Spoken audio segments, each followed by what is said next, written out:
नमस्ते। आज हम मुंशी प्रेमचंद की कहानी शेख मखमूर पर थोड़ी गहराई से बात करेंगे। जी बिल्कुल। ये कहानी भेजी गई है हमें और इसमें कई दिलचस्प पहलू हैं। हाँ, तो किरदारों, उनके जज्बातों और कहानी के संदेश पर ध्यान देंगे। हम्म।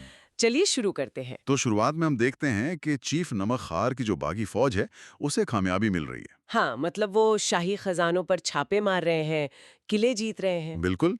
लेकिन फिर खबर आती है असली शाही फौज की, अमीरपुर तदबीर के साथ। और बस यहीं से माहौल बदलने लगता है ना? जी। उनका हौसला एकदम पस्त होने लगता है, डर बैठ जाता है। ये बात बड़ी दिलचस्प है कि कैसे वो शाही फौज जिनके पास तंदुरुस्त सिपाही हैं, अच्छे हथियार हैं, पूरी ट्रेनिंग है, हाँ, मतलब जाहिरी तौर पर तो बहुत मजबूत लगते हैं वो। लेकिन नमखार की फौज के जोश और हिम्मत के आगे वो फीके पड़ जाते हैं। सही कहा। प्रेमचंद शायद यही दिखा रहे हैं कि लड़ाई सिर्फ साजो सामान से नहीं जीती जाती, जज्बा ज्यादा जरूरी है। बिल्कुल। और फिर कहानी में एक अहम मोड़ आता है। हाँ, जब हार का डर इतना बढ़ जाता है कि चीफ और उसके साथी पीछे हटने की सोचने लगते हैं। तय जग किले में छुप जाने की। जी। और तभी दो किरदार सामने आते हैं, मसूद और शेख मखमूर। हाँ, शेख मखमूर।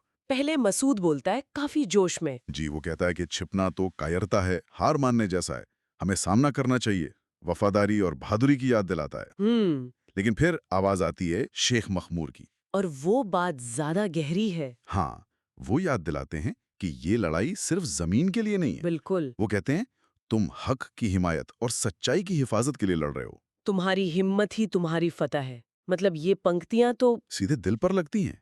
ये लड़ाई को एक नैतिक बल, एक मकसद दे देती है। हाँ, ये कमाल का भाषण है। ये सिर्फ हिम्मत नहीं बढ़ा रहा, नहीं, ये बता रहा है कि अगर तुम्हारा मकसद सच्चा है तो डरने की जरूरत नहीं। क्योंकि सच्चाई की जीत होगी और खुदा मदद करेगा।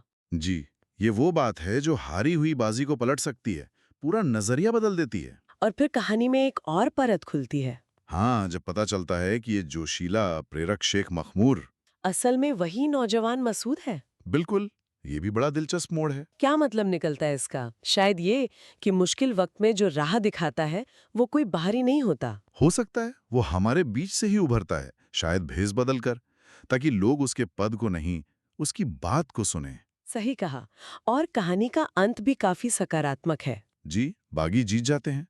शहजादी शेर अफगान तख्त पर बैठती हैं। और मसूद, जो अब शेख मखमूर नहीं है, वो उनका सबसे भरोसेमंद सलाहकार शौहर बनता है। और राज्य में अमन चैन आ जाता है। हाँ, एक तरह से इंसाफ और खुशहाली का दौर शुरू होता है। तो इस कहानी से कौन सी खास बातें निकल कर आती हैं?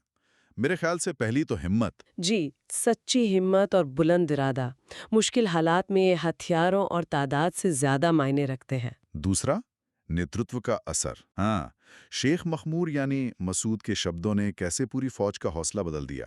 सही वक्त पर सही बात कहना। कितना जरूरी हो सकता है। बिल्कुल। और तीसरा, इंसाफ के लिए लड़ने का विचार। हाँ, प्रेमचंद की कहानियों में ये अक्सर मिलता है। सामाजिक न्याय, हक की लड़ाई। जी, जब लड़ाई किसी बड़े नेक मकसद के लिए होती है तो लड़ने वालों में एक अलग ही ताकत आ जाती है। ये कहानी सोचने पर मजबूर करती है। एक सवाल मन में आता है, जी। क्या आज के दौर में भी ऐसा होता होगा कि नेतृत्व को अपनी असली पहचान छिपानी पड़े, जैसे मसूद ने किया, ताकि लोग ओहदे के बजाय विचारों पर ध्यान दें? ये सोचने वाली बात है। शायद हाँ, कभी कभी ऐसा जरूरी हो जाता हो। ये सवाल हम अपने सुनने वालों के लिए छोड़ देते हैं। बिल्कुल। आज की इस बातचीत में जुड़ने के लिए धन्यवाद। उम्मीद है शेख मखमूर की इस पड़ताल ने कुछ नए विचार दिए होंगे। शुक्रिया। फिर मिलेंगे।